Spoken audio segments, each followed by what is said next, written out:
Coaches Direct presents Legends of the Game. Learn football fundamentals from the top college coaches in the country.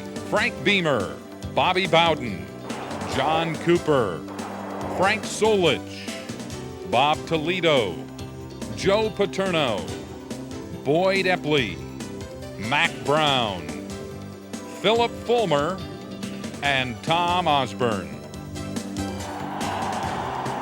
Nebraska. When you hear that name, you think college football greatness. For more than 35 years, Nebraska has been a college football powerhouse.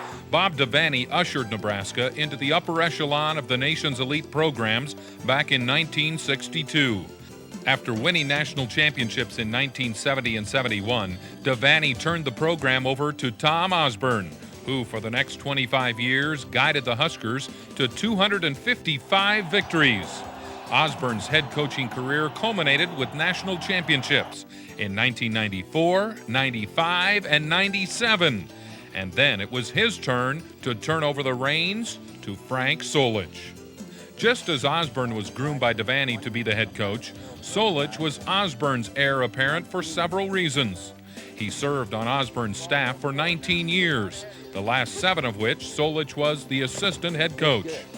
Frank Solich's roots certainly run deep with the Nebraska program. He was part of Bob Devaney's first recruiting class and became a standout fullback for the Huskers in the mid-60s. After spending 13 years as a Nebraska high school coach, Solich joined the Husker staff in 1979 as the head freshman coach. 4 years later, Solich became the running backs coach, a position he held for 15 years before becoming the head coach at Nebraska in 1998. Nebraska has long been known for having an outstanding running attack, and the statistics certainly bear that out. In 9 of Solich's 15 seasons as running backs coach, the Huskers led the nation in rushing. Solich coached 13 backs who rushed for more than 1,000 yards in a season, including the 1983 Heisman Trophy winner, Mike Rozier. Solich also coached 14 running backs who went on to careers in the NFL. Nebraska running backs have succeeded by developing the same work ethic that made Solich a standout fullback. Despite weighing less than 160 pounds, Solich was an all-Big 8 fullback and co-captain for the Huskers' 1965 team. He held the NU single-game rushing record for 10 years and still holds the Orange Bowl record for return yards with 166 in 1966. Over the next hour, Frank Solich will teach you the fundamentals and secrets of the Nebraska running game. The drills on this tape are the same ones the Huskers have been using for years, and they have helped Nebraska establish the preeminent rushing attack in the country. Of course, the real secret to Nebraska's success lies in a strong work ethic, as well as coaches and players who are dedicated to excellence. Hi, I'm Frank Solich, the head football coach at the University of Nebraska. It is certainly a privilege and an honor for me to be part of the Legends of the Game football series that is being produced. As I look at the University of Nebraska, I see a school that's tremendously rich in tradition. That tradition really started back when Bob Devaney showed up in 1962. Bob was able to win 100 games in 10 years, win 2 national championships. The tradition continued when Tom Osborne took over for Bob. In 25 years, Tom was able to win more games than anyone has been able to do in the history of college football. So without question, Nebraska has a tremendously rich tradition in the sport of football. We've also had a very rich tradition in producing academic All-Americans, which is something that we lead the country in, and we're very proud to have been able to do it on the field and off the field in terms of our football program. As I look at all that tradition also carries over to each position on our football field, and certainly the running back position is one that is very rich in tradition. We have players that have just been tremendous. We've had a Heisman Trophy winner, we've had All-American players, several conference players. I've had the privilege to coach 14 players who have gone on to pro careers. One of them, as a matter of fact, is in the coaching ranks as far as the pros are concerned. He's the running back coach with the San Francisco 49ers, Tom Rothman. So it's a really proud tradition that we have here in a number of ways. Our philosophy on running back drills is to not have an extensive amount of drills, but to make sure that the drills that we do have get a lot of repetition. With repetition in practice, you then see the carryover value of that drill in a football game. So let's go on out to the field and go through some of the drills we use here at the University of Nebraska. Okay, we're all set to take you through a number of drills that we use here at the University of Nebraska with our running backs. And in order to take you through those drills, we have several players here that I'd like to introduce to you that have been a major part of our program and what we've got done over the years. The first guy is Joel Makika, who's been a fullback in our system. And Joel is just getting out of school and now is a member of the Arizona Cardinals professional football team. Had a great career here at Nebraska, of course, as a fullback for us. And not only was excellent on the field, but off the field as well. Two-time academic All-American, has $23,000 in scholarship postgraduate money available to him once he goes on to postgraduate school. So certainly a great career. Schlesinger. Corey has also been a guy that's a fullback in our system, was a great fullback for us in terms of both blocking and running. Corey right now is a member of the Detroit Lions. He's gone into his 5th year as a fullback for the Detroit Lions. Carpenter. Brian is also a guy that played fullback for us. Brian probably played at a little bit undersized compared to the first two guys I introduced to you. Those guys played at around 230 to 240. Brian played at fullback for us at 205 pounds, but did a tremendous job. And so I think where Brian comes into play and what he accomplished at the fullback spot is that he was a great technician, had excellent acceleration, explosiveness, and he was able to combine all of that in order to get it all done as a blocker and a runner for us as a fullback. Brian Washington, who's going to help us. Brian is back here and really plans on becoming a coach. Brian is just finishing up with 9 years of professional football as a defensive back, had a great career here at the University of Nebraska. So appreciate these young men helping out. I think you'll enjoy them going through some of these drills. Okay, the first thing I'd like to talk to you about is ball technique, because it really makes no difference how great a running back you are. If you don't take excellent care of the football, then your team has problems. And so we really drill good ball technique with our running backs and really word it throughout practice for them to remember to take great care of the football. There are really two positions that we asked our backs to carry it in. One would be really a tuck position where you see Brian has a finger over the point of the ball, his back elbow is ready to pin the back point of the ball, and it's really in good position right here. If he's out in the open field and he's ready to try to beat people into the end zone on a long run, he really has his arms in good working action where he can really move it as if he's in sprinter form. Now, anytime he feels danger, anytime he's around anybody going through the line of scrimmage, we ask him to roll the ball forward in front of his breastplate, which removes the surface of the ball from the defender. So now someone coming up from behind him can't poke it out. Someone trying to reach in has really no surface of the ball to grab. A linebacker coming straight on, if he gets his helmet on the ball's gone nowhere. So those are the two positions that we look for when we talk about ball technique with our backs. We use the term high and tight an awful lot with our backs. You do not want the ball down around your waist because you have very little strength in terms of controlling the football with your wrist down below your elbow. We want that wrist slightly above the elbow anytime you're carrying the football. The next basic point that I want to bring across is really how our backs take the ball, and it's pretty universal. It's pretty basic in terms of backs receiving footballs, but there are some things that we certainly emphasize. We really want our backs to have a high exaggerated pocket. So we really want the pocket up around their number area, not around the waist level, because it's certainly much easier for a back once he receives the ball at this height right here to then just tuck it in the areas that we want the ball tucked into. So I'm going to ask Brian to give me a high exaggerated pocket. I'm going to ask him to turn the palm out because that keeps the inside elbow up, which is what you want, because anytime the quarterback is putting the ball into that pocket right here, you don't want the elbow down, knocking the ball out as the quarterback's trying to put it in, or if he's faking to the running back as he's trying to pull it out, the ball being knocked out of your hand because of that inside elbow coming down. So turning the wrist slightly out helps with the elbow staying high. He's got that high exaggerated pocket, so as I hand the ball to him, notice he brought his bottom hand up softly to cover up on the ball. I can get my hand out of there, and now he's ready to put it in one of the two positions that we talked about in terms of good ball carrying technique. While we have Brian here, I want to talk to you a little bit about our I-back stance. It's really a basic stance in that you notice his feet are approximately shoulder width apart. He has his hands really on his thigh area, and notice he's not over-exaggerated in any one position. In other words, he's not down really low trying to hide behind the fullback or the line of scrimmage, or he's not standing up way too tall where he has trouble taking the first step. So from this position, it's a comfortable position. Now, if he was going to dive into the line on the right side of the line, he would drop his left foot very slightly and then go ahead, take a step, and then move forward in terms of any type of inside running play to his right.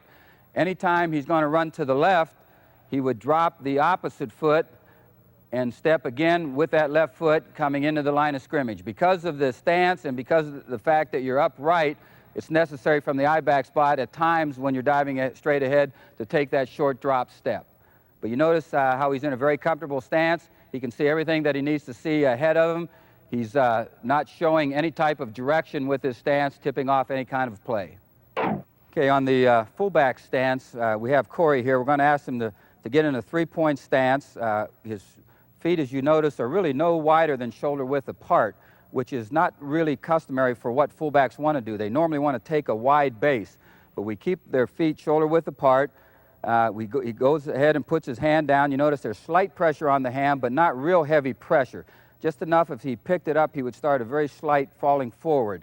But he's got slight pressure on the hand. Now, we're going to ask him not to take any drop step, but to take a directional step. We always give aim points to our back. So if we're asking Corey, for instance, to hit the inside hip of the tackle, he's going to open up his hips and take a directional step with that first foot to put him on the proper path.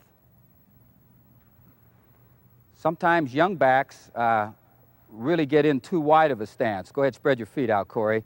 And now, in order to make any kind of movement one direction or another, he almost has to bring the one foot in to get his balance and then take the step. So that's what we're working against, is that lost step that you have there if you have too wide a stance. And we want the fullback, because of the fact that we do a fair amount of audibling in our system, we want the fullback to be able to go any direction out of this stance. So he's not tipping off the play by changing his stance for the particular play that we've checked out of and gotten into. Okay, there are several bag drills that we do at the start of each practice. I think the bag drills are good to get guys loosened up, but there's also a purpose for them in terms of technique. And what we're going to do is run you through those bag drills now. The first player through, Brian here, is going to go through 1 foot at a time. He's going to have high knees. Notice he's got a slight forward lean. He makes a quick cut on the defensive back and then accelerates up the field. All right, here we go with Mac. Again, little forward lean, Mac. That's it. Get the knees up as high as you can get them up. All right. Here we go, Corey. High knees, high as you can get them. That's it. Good, good, good, good. Make the cut. Then he's right back up the field. All right, this time through the bags, we turn them facing one direction. Now, again, they'll have high knees. Their shoulders will be in front of their hips. Good ball technique. Coming off of it, nice knees there. Coming off of it, you'll see him make a head and shoulder fake and then beat the defensive back on one side and then accelerate up the field. The next time through the bags, we have him face the opposite way. Here, Mac will come again with nice high knees. He'll square up, and he'll use a spin move on the defensive back. All right, another bag drill that we use is what we call a stutter step, where the back has to really have good body control. We ask him to stutter in between the bags. That's good stutter. That's it, good. Makes a move, and then he's up the field. The tendency is for a running back sometimes to really want to get his body moving faster than his feet, and this helps you with great control of your body. All right, this time through the bags, we're going to ask our players to go through with high knees facing one direction, but after 2 bags, they're going to plant, and they're going to turn their hips and shoulders, face the opposite direction with high knees.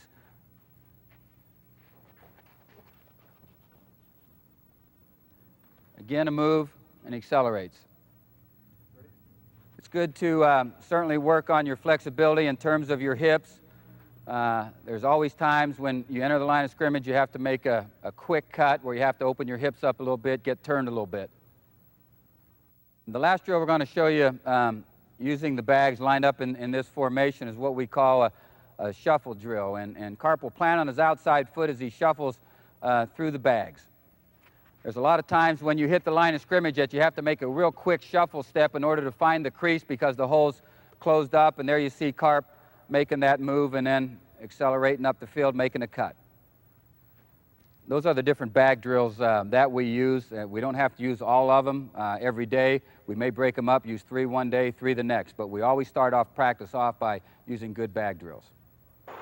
We're always interested in our backs having quick, light feet, so a drill that helps with that is what we call a jump drill. And you notice we have Corey get about 1 yard or so away from the bag, and what he's going to do now is jump over the bags with very quick, light feet and immediately go over the next bag until he's made it through all 4 bags. Okay, Corey.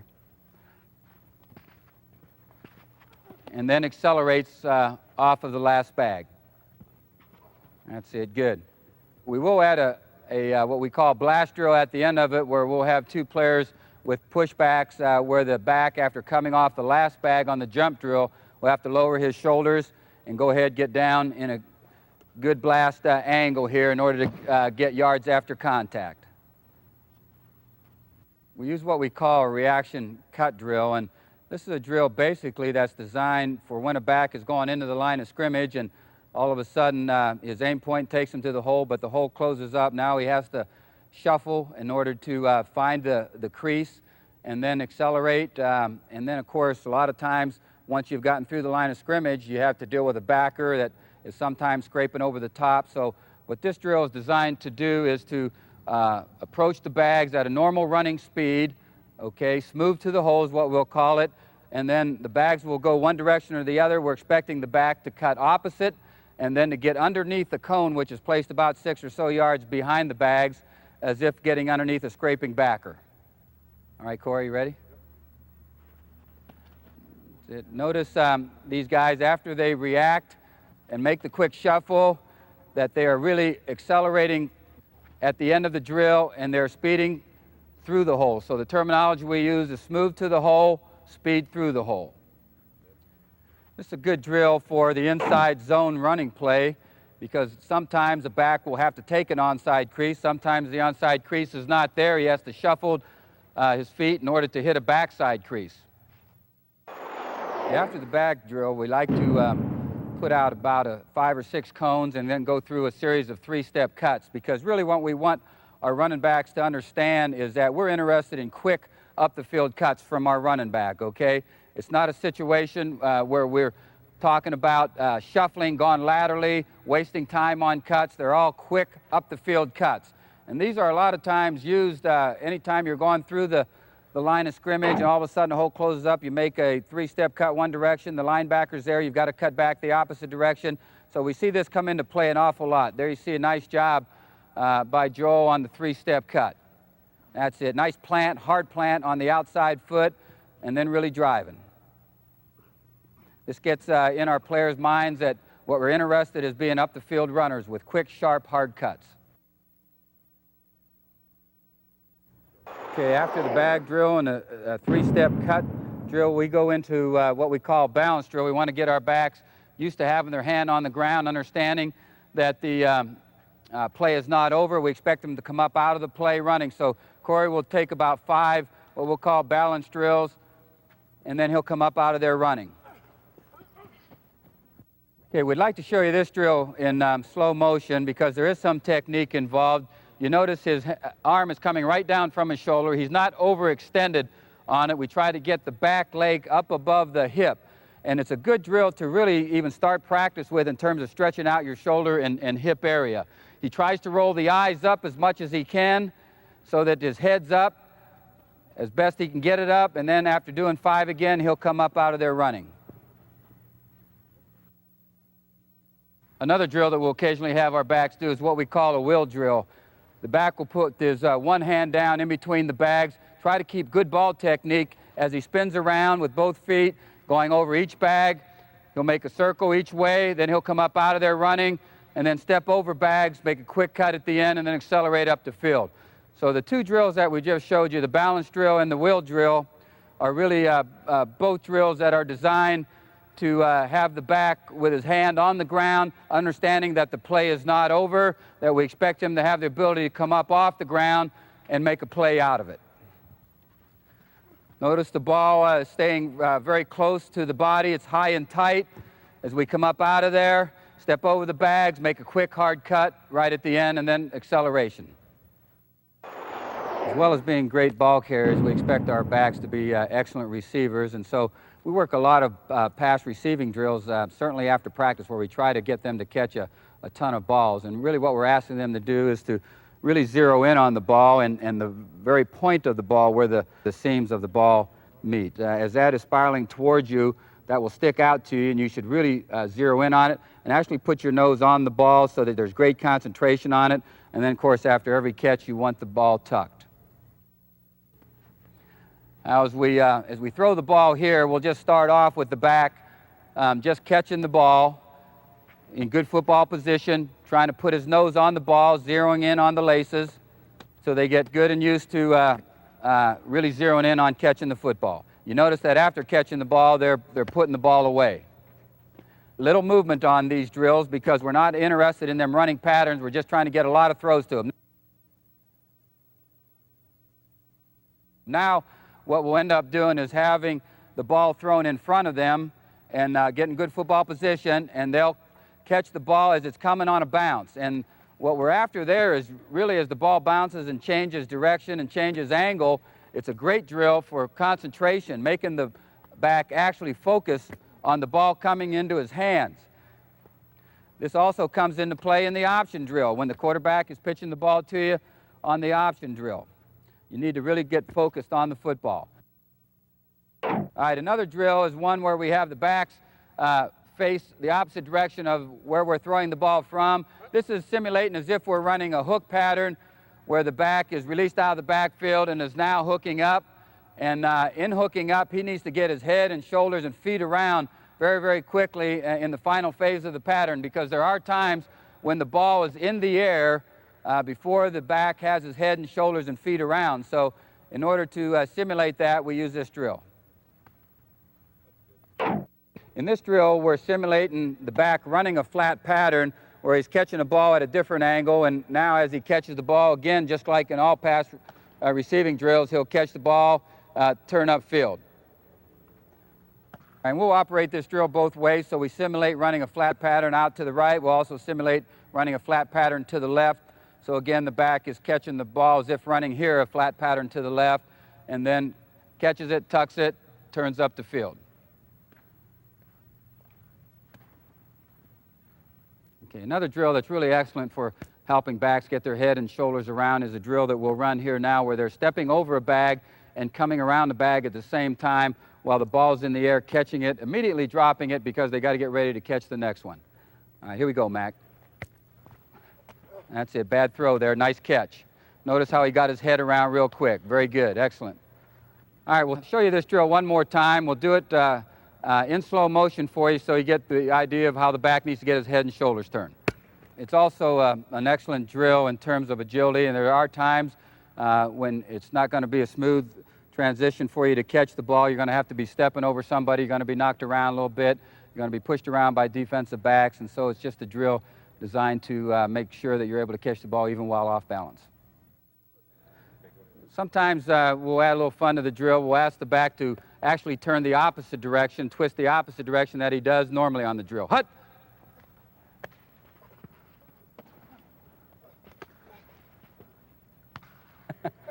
That was good except for the last one. Okay, let's move on.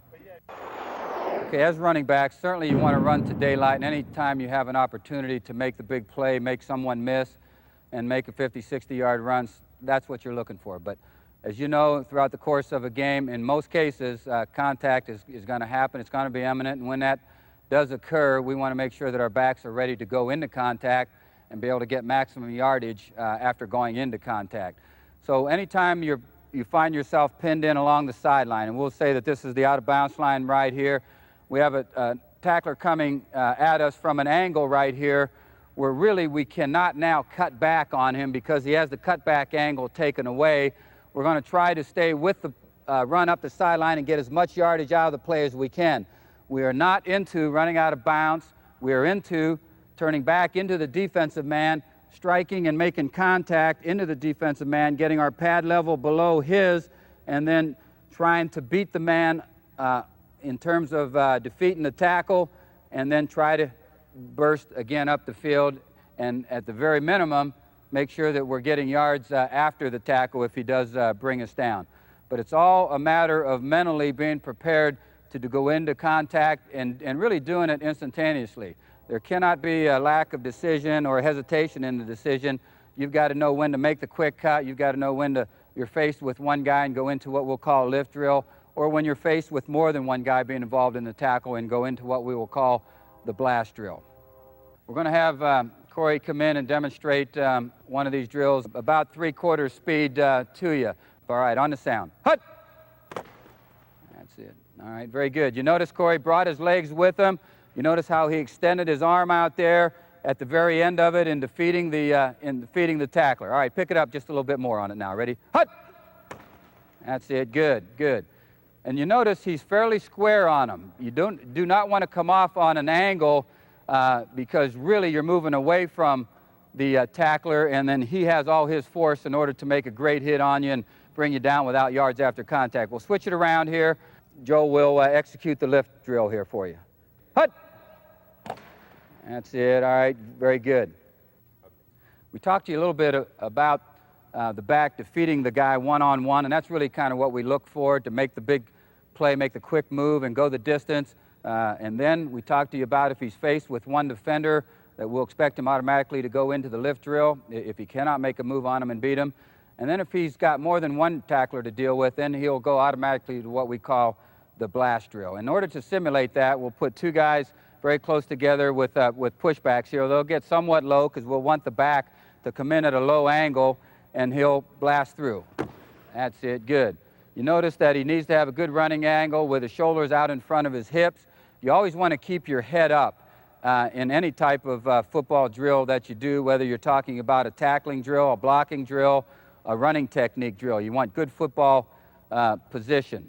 Now, of course, normally the defenders aren't standing right next to one another. Usually you'll have a defender here and one coming in from the side, and you'll have a bigger area to split. But we put them closer together just so the back will get the feel of needing to accelerate and burst through. And then if he cannot make it through, what we then ask the back to do is to get in a tight spin.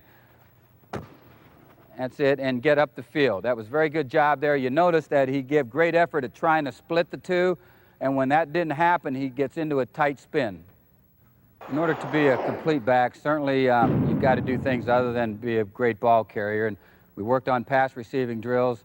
There are drills that we take our running backs through as far as blocking drills, and we expect them when they come out of our system to be great blockers. And in all actuality, we've been able to accomplish that, and when they've moved on, those that have to another level, they've been able to execute blocks the way they're supposed to be executed.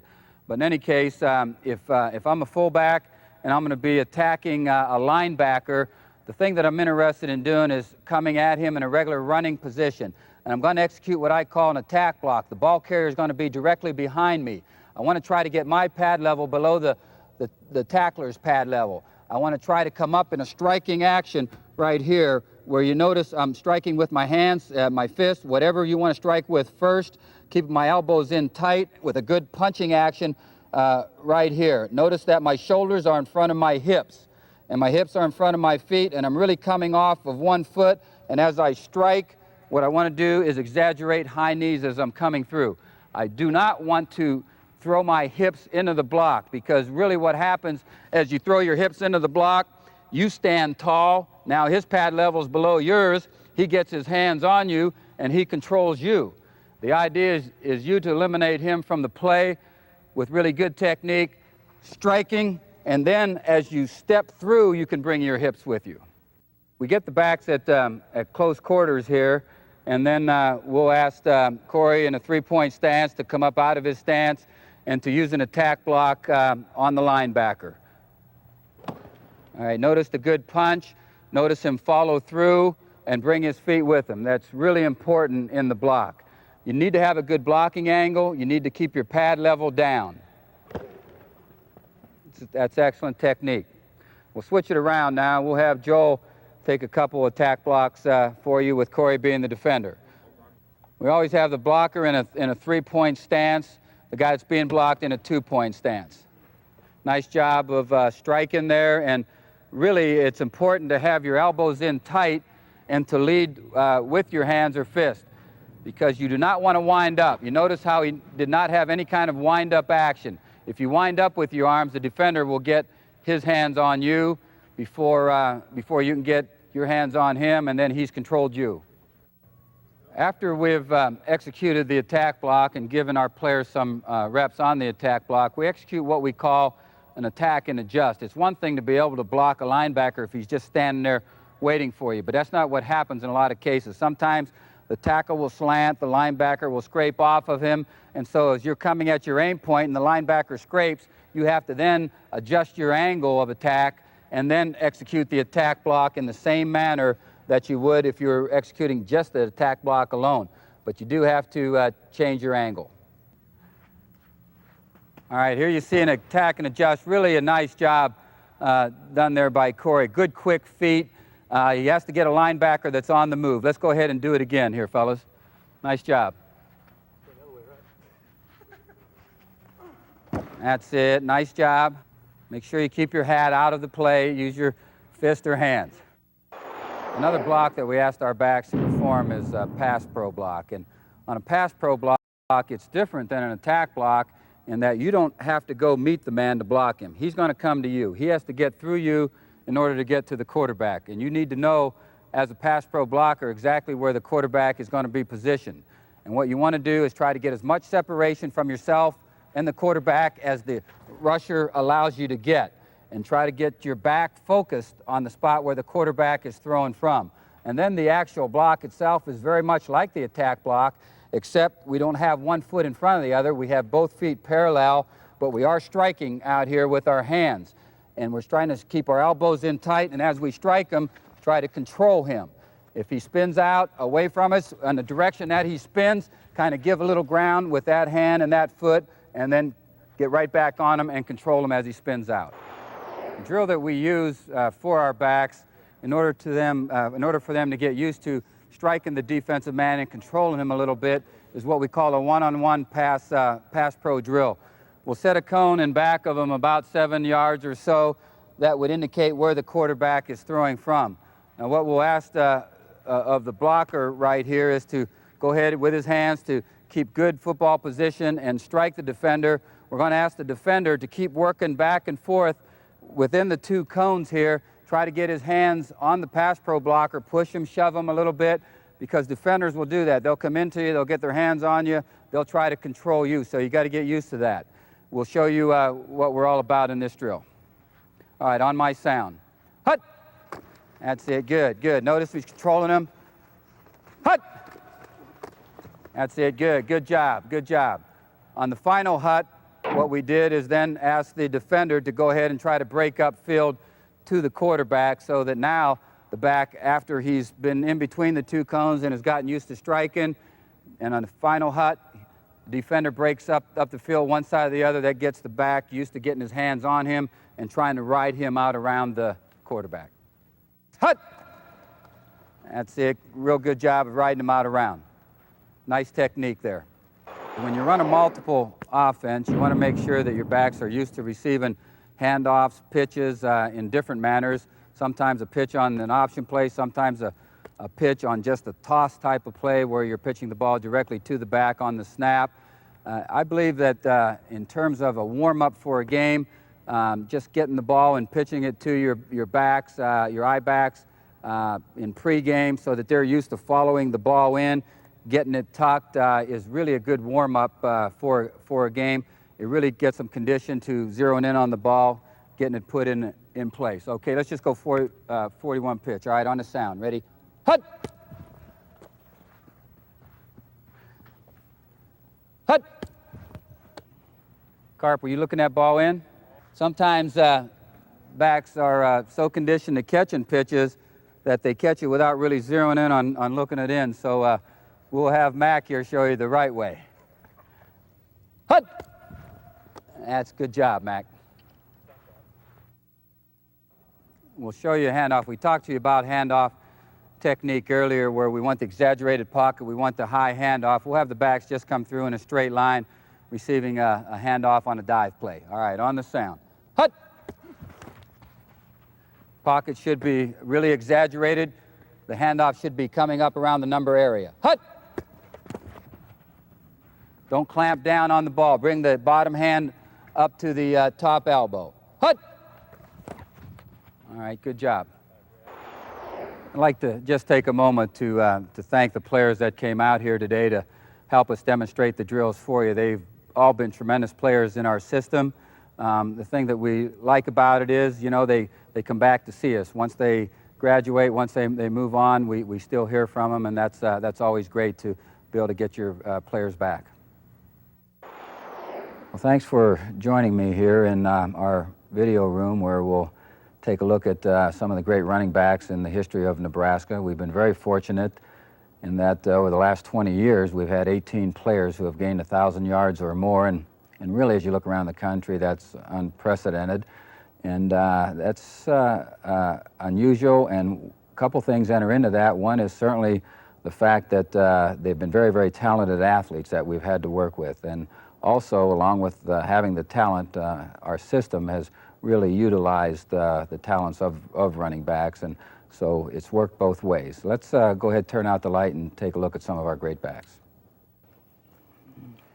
We'll start off here with one of the running backs that came to us from out of the state of Nebraska as a walk-on, and of course we've got a tremendous walk-on program. A young man by the name of Isiah Hipp was truly a very versatile athlete for us, a great dedicated guy in the weight room. Here you see as he heads up the field right here, uses blockers very, very well, dips to the outside, and then as a lot of great backs do, they don't waste time and shuffle along the sideline. They get themselves right up the field, and I think that's tremendously important. There you see him lower his shoulder and get all he can at the end of the run when he knows contact is imminent.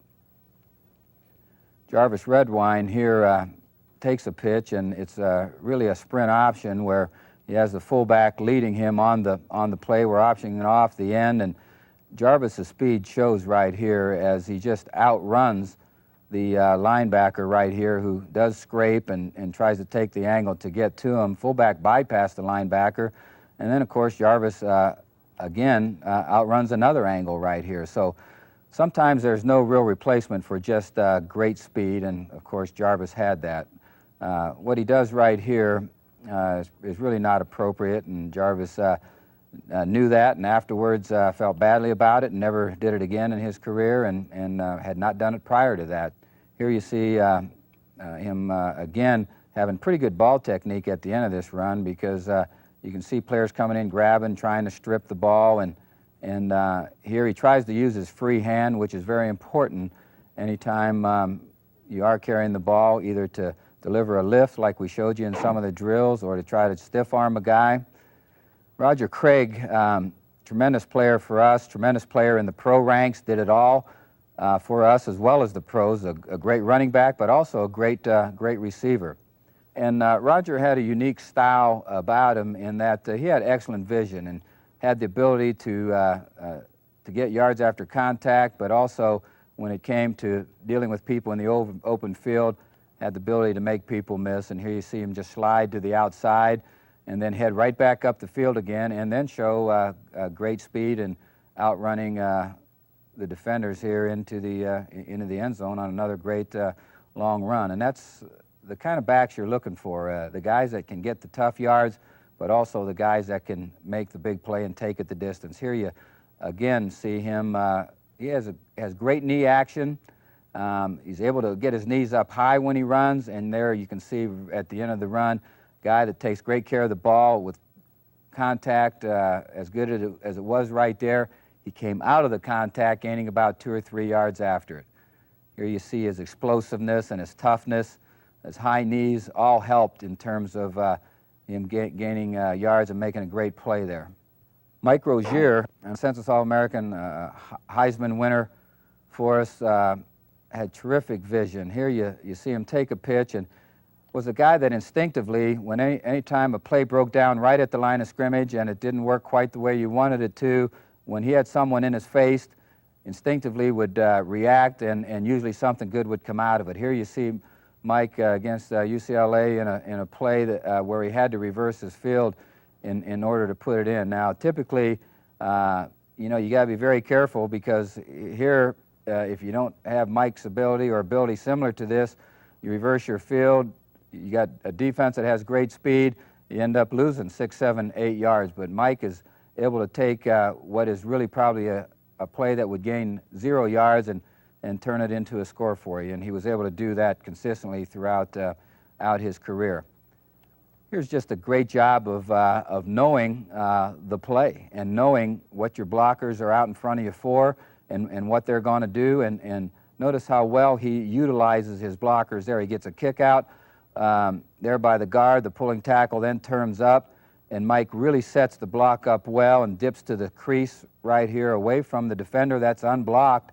And what looks like a play that at this point in time is going to be stopped ends up being a great play for us along the sideline where he gains maximum yardage. One thing that you always want to do, we did work the lift drill a little bit with you, and notice how Mike is pinned in on the sideline, and now he's turning back into the defender. Rather than allow the defender at this point right here to come in and make great contact on you and possibly cause the ball to come out, Mike turns back into the defender. That way he's protecting the ball and is going to get maximum yardage along the sideline. One thing that he may have done here a little different is tried to give himself a little bit more room on the sideline, so that when he initiates his contact, you notice he does defeat the defender, but really is stopped by the out-of-bounds line. So if he had just given himself a little bit more room on the out-of-bounds line, probably could have taken that into the end zone. Tom Rothman was a great fullback for us, tremendous blocker, but also a guy that could break the 60, 70-yard run for us. Here you just see him take an inside handoff, see that everything was jammed up inside, and then busted it to the, broke it to the outside in order to very easily take it into the end zone. And for a fullback, had outstanding speed and really had tremendous hands. Many of you know he played for the 49ers, and here he shows his ability to come out of the backfield and use his great hands to bring in a pass from Joe Montana and make really a great individual play right here by reaching back for the ball. Notice the eyes follow the ball all the way in, brings it to his chest, and then immediately again gets turned upfield. And of course, anytime you get down near the goal line, you have a back like Tom Rothman, he's the kind of guy you want to give it to. The footage you see here against the Broncos is from a Super Bowl game where Tom Rothman, of course, as you see, played in here, did a tremendous job. But also he's with Roger Craig, who was in the same backfield with him. So really two backs from Nebraska playing in the Super Bowl at the same time, rather unique. Doug DuBose, very fluid type runner, and I guess that word probably best describes his ability, but he was also a back that had great vision and instincts, and here you see, along with that, very good speed. Notice here at the end, in outrunning someone, he's ready to use his free hand in order to ward off the guy. You always want to try to do that to protect your legs, because people are going to try to come in low, so either use your free hand to ward him off with a stiff arm or try to turn back into him with a lift. Here's another speed back for us, Keith Jones, and here's where you see great acceleration. Keith has patience right here. It's a counter play where both the backside guard and tackle pull, and if you notice here, he's really running very controlled right here. Sets up the blocks, knows what's going to happen, and once he sets up those blocks, accelerates through the crease right in here to really make a difference on a play. The average back really gets pinned in by these two guys and gets tackled right here, but Keith is able to split him and then also outrun an angle on a defender right here in order to put this one into the end zone. makes a play look very easy that was not all that easy to put into the end zone. Brian Carpenter, who was used in the demonstration of some of the drills that we did show you, was a fullback that was undersized, only around 205 pounds, but tremendously tough football player. So he did the blocking chores at 205 pounds, but also was an excellent runner. Guy with agility, quickness at the fullback spot, can also be used on screens. Here's a screen play where you see Brian does an outstanding job right here, giving a head fake, drawing number 99 to the sideline, making him think that, that you're going to take it right up the sideline. He dips inside and then, of course, outruns a few angles right here, which not a lot of fullbacks can do, and again puts the ball into the end zone. We have basically a pitch play right here, and I want you to notice this is Brian again at the fullback spot and just using what we call cut block technique on a linebacker right here, which helps Ken Clark now at I-back for us on this play right here. Ken had a unique ability to just ward off people. Did not have great speed, but had the ability to make people miss and had the great vision to know where people were coming from and not to allow them to have the great angles. Here you see just a instant cutback. It's a play where he starts off onside and then just makes the quick cutback and blasts through two defenders right there. The blast drill was a drill that we showed you earlier, and there you saw it in play with Ken Clark.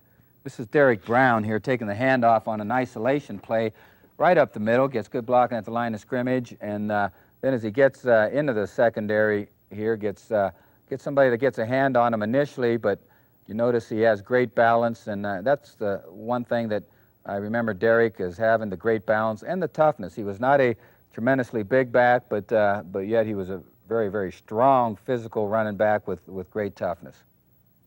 Here again, another inside running play with him, and makes some quick cuts, uses his blocker very, very well in order to put the ball in the end zone.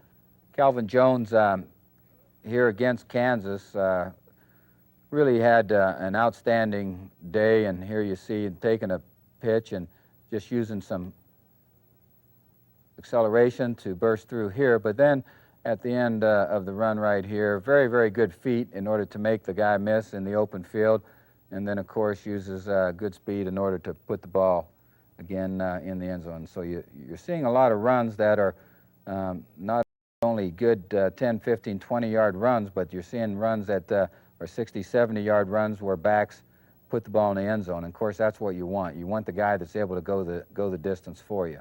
As I mentioned, Calvin had a great game against Kansas. Actually ended up with 294 yards, which is still a Nebraska record.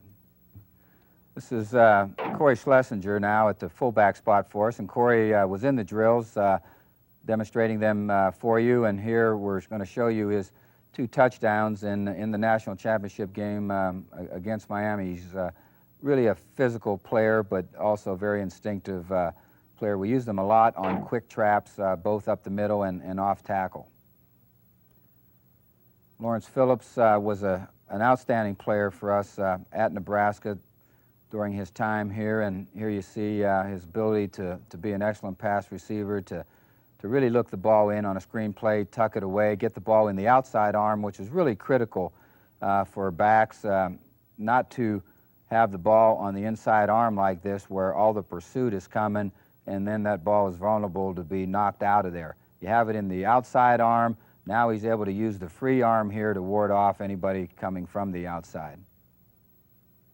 This is really an inside zone running play where Lawrence slides to the outside, and I guess one of the things that best characterized his running ability was the fact that when he's headed up the field, he had the kind of vision where he could see what was happening at the sides and was able to react to that and make the instant cut to the sideline, and then after he did that, take it right back up the field, make the great quick head and shoulder fake that he does right here, and then ward off a guy with his inside arm, and then accelerate in order to make the big play. This is truly a great run that shows an awful lot of talent and skill. we'll just let the thing go for you at full speed right there without stopping and running it back and forth, so you can really appreciate how good a run that was. Notice the patience here by Amon Green. Amon really in 1997 gained 1,877 yards for us, which is the second best single season ever at Nebraska, and Mon had a career record of 3,880 yards. Here you see on a counter sweep play, as I mentioned, the great patience and yet the ability and upper body strength to ward off guys that make that kind of contact with you on the sideline and just take it up the field. Again, Amon, who has good vision, and notice the quickness and the instinctiveness of the cuts. Good running backs, they make the quick instant cut and then get right back up the field again. Of course, Joel Makika was a tremendous fullback for us, did it all, was a very good pass receiver out of the backfield, an outstanding blocker, and a tremendous ball carrier for us. Great, powerful leg drive. Here I think that will be evident. You can see the great balance and toughness of Joel right here, taking that solid hit, continuing on up the field, fighting off people right at the end of this run, continuing to keep the great balance, never going down, great effort player all the time, truly an outstanding run, and that was that type of effort was typical not only of Joel Makika but of the great running backs that we've had here at Nebraska. They've always been guys with great talent, but they work tremendously hard in the off season. They've worked tremendously hard during the season to perfect their talents, and that has always showed on the football field for them. Football is a great game, and it parallels life in many ways. We've talked about work habits to a degree, but work habits will certainly play a major role in what you get done on the football field. It'll play a major role in what you get done in your life after football. And as we look at guys that are able to get up on a daily basis every morning and prepare to get things done in a very high and efficient manner, those are the guys that are successful in life at no matter what they're doing. So certainly you can outwork people. You can do it on the football field. You can do it off the football field. As we look at developing leadership, as far as leaders in our program, when it's done is during the off season, because that's a time when really the excitement, the drive of the game is not there. The games are far away from the present time, and so it takes a lot of energy, a lot of drive, a lot of talking yourself into getting up and getting it done on a regular routine in the off season. But that's where your leaders start to develop and start to show on your football team, because those are the guys that not only push themselves at that given time, but also push their teammates to make them better football players. So we feel the off season is a tremendously important time to making an individual better and to also making a football team better. I really admire the enthusiasm of young kids. I think it's tremendous. They want to be the best they can be. They want to learn.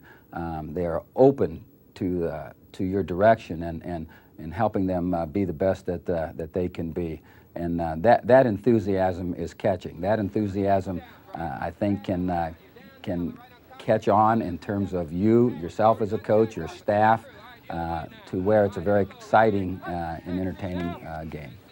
I feel fortunate in that I've really been able to coach not only on the college level here at Nebraska, but also on the high school level. In fact, I have 13 years of high school coaching experience, and so I understand that regardless of the level that you're coaching on, the commitment that it takes to be the best that you can be in coaching. And certainly, as I look around our state here in Nebraska, and certainly the bordering states, and really around the country, what I see are tremendously devoted coaches to making sure that they are doing what it takes to help individuals become better players, to help individuals become better men as they go through life, and certainly that's much more important than probably just the outright wins that you're able to produce over the years. So I admire the people that are in the coaching profession.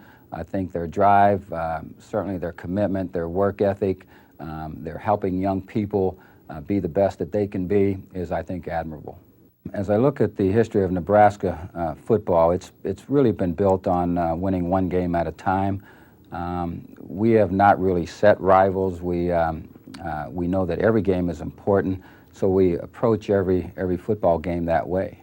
And when you do that, I think it makes your football players and your football team understand that they cannot just point for an occasional game or they cannot point for a rival.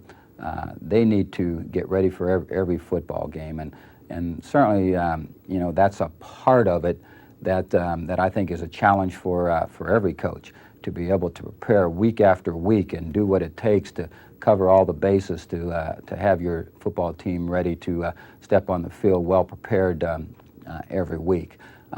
You know, the emotional pregame speech in the long run doesn't play out in terms of winning in a consistent manner. And so our approach is to make sure that we prepare very, very thoroughly. Our approach is to make sure that we put a confident football team on the field, one that believes that every time they step on the field that they will win a football game. With that in mind, you know, we're not big on pregame talks to the point where we're trying to get our players emotionally ready to step on the field and play a game, because that emotion doesn't last very long once you're out on the field. What you need to do is to make sure that they have really a sense of where they're at in terms of being well prepared for this football game, that they're a confident football team, that you have a football team that steps on the field expecting to win every time that they step on the football field. And in the last few moments leading up to the game, you're just reminding them of how well prepared they are, of how well they're ready to execute, and exactly how well this game is going to go because of all the work that's led into getting ready to play this game. I think that's certainly a key to being consistent in football. Sometimes as you go through the coaching profession, you know, there's so much work involved, there's so much detail involved that that if you're not careful, you let the moments slide by that really should be tremendously enjoyable for you, should be tremendously enjoyable for your staff, and without question tremendously enjoyable for your football teams and football players. And I guess the one thing that I want to make sure our players understand is that it's okay to show your emotion. It's okay when you've just had a tremendous win and you know that everybody on that football team did what it took in order to be successful, and to let one another know that, to put an arm around one another and congratulate one another on the job that has just been accomplished. And on the other side of that, when things don't go well, I think the same thing holds true. I think you still take care of one another, you still look after one another, you still maybe put your arm around one another and indicate that you know, we're at a point where we move forward from here and we just start to make it work the next go around. And so it's a tremendously emotional game, and without question it should be that way, I think, for players. It should be that way for coaches. You should enjoy what you're doing to the point where you can show it.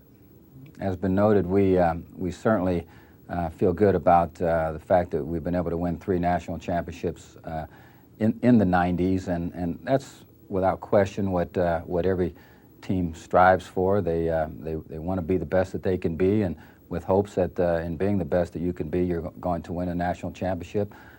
Certainly there has to be a number of factors that go into getting into the national championship game and having a chance to win it. You have to have some things go right for you, without question. You got to make sure that that if you have that you don't have too many injuries, because that certainly can lead you down a path that makes it difficult for your team to win a national championship. The ball needs to maybe bounce right a time or two throughout the course of the season.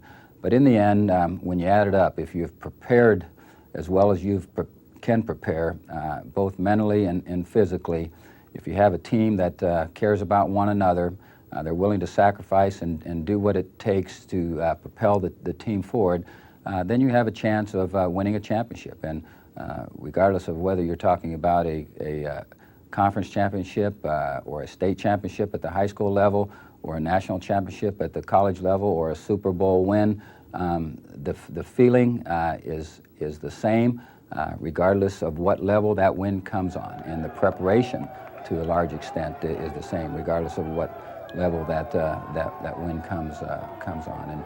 And so I think certainly coaches should be congratulated for what they have done in terms of their work ethic and what they do in terms of helping young people move forward.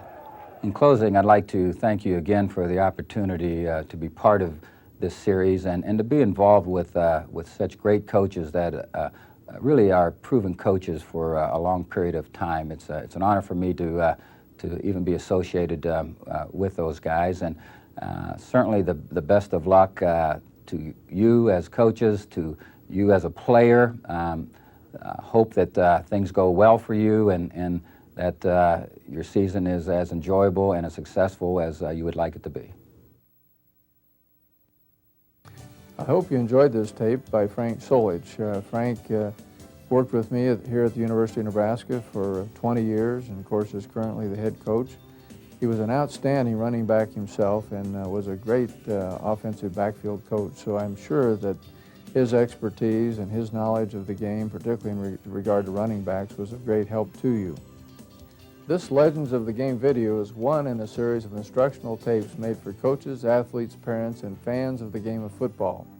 There are a total of 10 tapes available covering all aspects of football. We sought out the best coaches in the country in order to produce top quality instructional tapes. If you would like to order additional videos or receive more information about the Legends of the Game series, call 800-230-3831 or write us at Coaches Direct in Lincoln, Nebraska. You may also fax us at area code 402-465-8849, or you can visit us on our website at www.coachesdirect.com. Thank you for your interest in the game of football.